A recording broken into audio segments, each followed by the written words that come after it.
Forewarn Weather with exclusive cutting-edge technology to help keep you and your family safe. Well, soak it in the sun while we can, because those clouds are starting to slowly build in and they will overtake the area heading into the afternoon. But a beautiful shot at this lunch hour of downtown Detroit from our Windsor Skycam. We sit at 38 degrees in the city, same in Ann Arbor, 34 in Pontiac, and 39 in Monroe. Southeasterly winds about 5 to 10 miles per hour. So looking at this hourly forecast, there's a good shot that we could get into the low 40s over the next few hours before we start to slide in those temperatures as rain arrives before we get to before we get to midnight for some folks.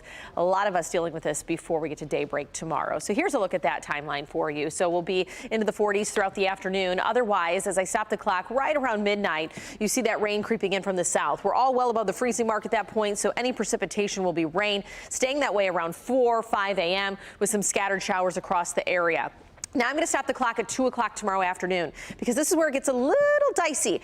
Along and north of I-69, we could start to see some snow as those temperatures are hovering close to the freezing mark. Not necessarily buying into sleet or freezing rain at this point closer to the city if these temperatures verify to be in the upper 30s. Now, as those temperatures slide going into the afternoon, I do think we could see this change over to a wet snow, but we'll have to wait and see how that temperature profile works, because only a degree or two can make a difference on what kind of precipitation we see going into tomorrow afternoon.